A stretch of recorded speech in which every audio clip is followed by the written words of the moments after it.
салом дӯстон, шаби гузашта дар кишвари ватандорони футбол финали ҷоми лигаи Англия доир шуд ва дар ин финал Ливерпул ва Челси ба ҳам омаданд. Ҳарчанд ки бисёриҳо аз барои проблемаи зиёди дастаи клуб Челсиро пешакӣ ғолиб медонистанд, вале кор тамоман ранги дигар гирифт. Ахири кор ин ки Ливерпул барандаи ҷоми лигаи Англия дар мавсими 2023-24 дониста шуд, вале мухлисони Челси бошанд бо дили пуралам фақат хушбахтиҳо аз замонҳои Абрамовичро ба ёд меоранд.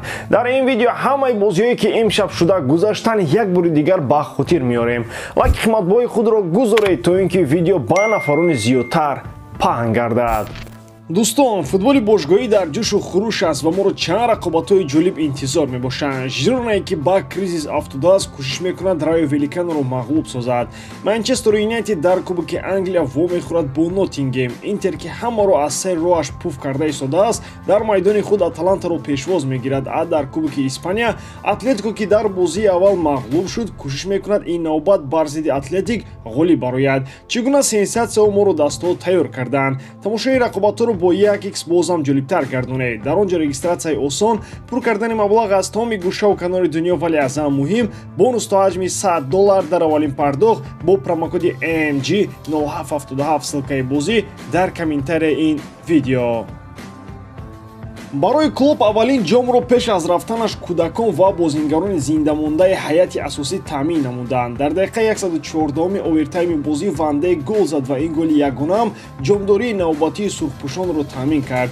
Ба мухлисони мотамзадаи Челси, махсусан ба Фарҳод Шодиев бошад, чунин гапҳоро гуфтаниям. Тамоман зиқ нашав, имрӯз нашуд, дафъаи дигар ҷоизаро ҳатман Челси мегирад. Ки медонад, мумкин мавсими оянда дастаи шумо чемпион ҳам шавад. Дар Англия агар дили мухлисони Челсиро хунин карда бошанд, дар Испания сари довари канониро хунолуд карданд. Инҷо албатта бачаҳои клуб тамоман айбдор нестанду, айб сари мушкилии техникӣ аст. Асли гап ин ки ёрдамчии сардовари бозии Ла Лига миёни Бетис Атлетикро аз варзишгоҳ бо мошини ёрии таъҷилӣ бурданд, зеро ба сараш камераи телевизионӣ бархӯрд. Ин ҳам камераи навбардориест ки болои хатҳои майдон ҳаракат мекунад. Аз таъсири зарбаи камера довар поррас дар замин афтод ва ӯро бо сари кафида ва хуншор оҷилан ба шифохона бурданд.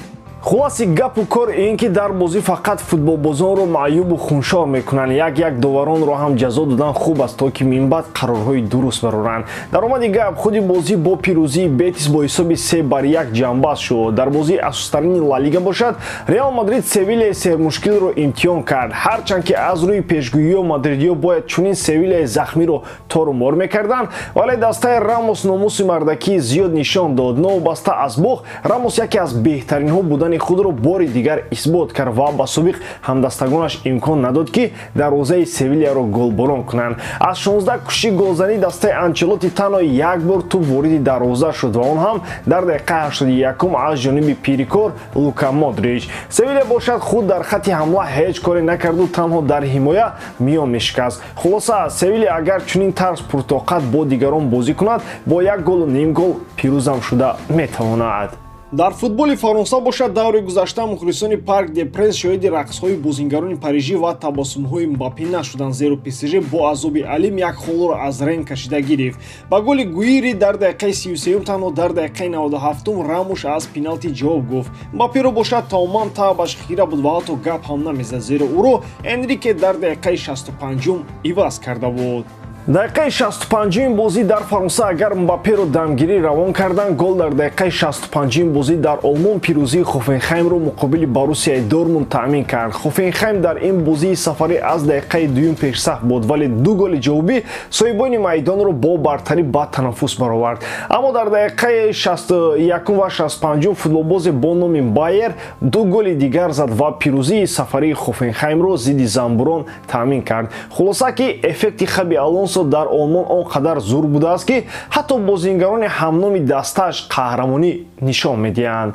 дар Италия бошад, бо омадани мураббии нав ҳам вазъияти Наполи хуб нашуд. қаҳрамони феълӣ аз мулки бечора дар ҷадвал бозам бечоратар шуданд. баъди он ки дар дақиқаи 65 як илоҷ карда бо талошҳои Осимхен голи ягонаи бозиро заданд, гумон мерафт ки кор аллакай то пирӯзӣ меравад. Каляри то ба охир ба гирифтани ақаллан як хол бовар дошт ва дар дақиқаи 96 голи ҷавобӣ дар иҷрои Левун бузад. ҳисоби 1-1 ва мусовӣ маънии онро дошт ки Наполи дар 7 бозии охир танҳо як пирӯзӣ дорад. хулоса Барса ба вазъияти аз ин бадтар дигар худо гирифторашон накунад. Наполи агар дар 7 бозӣ як пирӯзӣ дорад ва бо чунин бозӣ худо медонад ки боз кай ғалаба мекунад, Ювентус дар 5 даври охир худро ба ғалаба расонд. Зебраҳо дар бозӣ муқобили Фразиноне бо азоби сагам бошад 3 хол гирифта тавонистанд. Дар ин бозӣ албатта ки Влахович ба энергияи 200% кор кард. Ӯ 2 гол заду боз дар голи охирин ҳам ассист анҷом дод. Вале новобаста аз хушнудиҳои дастаи Ювентус, Интер бозам ғолиб шуд ва бо суръати рӯшноӣ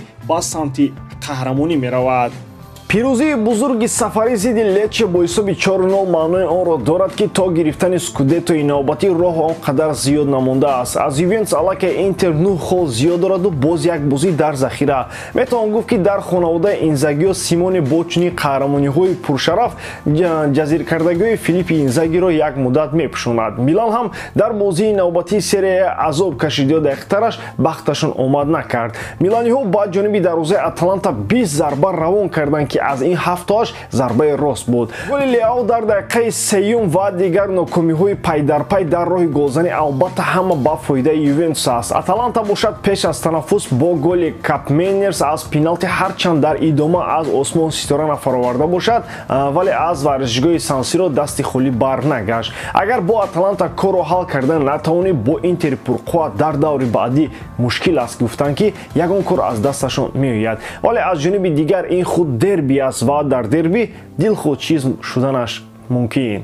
2 мавсим мешавад ки дар баробари гапу чап атрофи бозиҳои асосии чемпионатҳои Аврупо мо маҷбурем ки аз чемпионати Арабистони Саудиям 1-2 ҷумла бигӯем. Зеро он ҷо худи Криштиану Роналдо бозӣ мекунад ва мавҷудияти ин шахсият дар биёбон аз як хел бозиҳои Еврофутбол зинати бештар дорад. Дар Пролигаи Саудиён Ал-Насри Роналдо то ба охир баҳри қаҳрамонӣ бо Ал-Ҳилол дар мубориза хоҳад буд. Бозии сафарӣ зидди Ал-Шабоб агар қин ҳам буд, вале он 3 холи даркорӣ ба ҷайби худӣ рафт. Дар ин пирӯзӣ ҳарчанд ки Роналдо гол ҳам зада бошад, вале тақдири бозиро голҳои Талиска ҳал карданд. Футболбози португалӣ бешубҳа қаҳрамони асосии ин бозӣ буд ва бо як амали худ дар сархати хабарии расонаҳо ҷо гирифт. Дар Арабистон хушбахтии худро тану хейтеронаш хатчадор карда метавонад ва ӯро ин амалҳо шояд мотиватсияам дияду дар соли 2026 чемпиони ҷаҳон шавад. Кӣ медонад?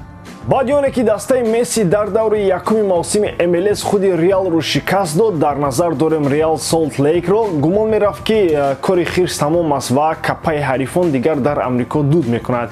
Вале Интер Майами аллакай дар даври дуюм ба баландӣ баромадан натавонист ва агар голи Месси дар дақиқаҳои охир намешуд, 0 хол мегирифт. Пеналти голношудаи Пуч ва корти сурхи Делгадо дар дақиқаи 88 ҳеҷ баҳона шуда наметавонад. Голи Месси бошад танҳо 2 холи ҳарифро кашида гирифт. ин аввали мавсим аст ва Интер Майами барои қаҳрамонӣ ҳоло метавонад дуру дароз мубориза барад. Ба ҳамин тамом варид дорам ки ҷодкории ман ба шумо писанд меояд. Лайк, комментария ва дар канал обуна шуданро аз ёд набароред. Бо шумо мисли ҳар вақта Муҳаммад Гаиров. Хай бародарон, дар паноҳи Аллоҳ.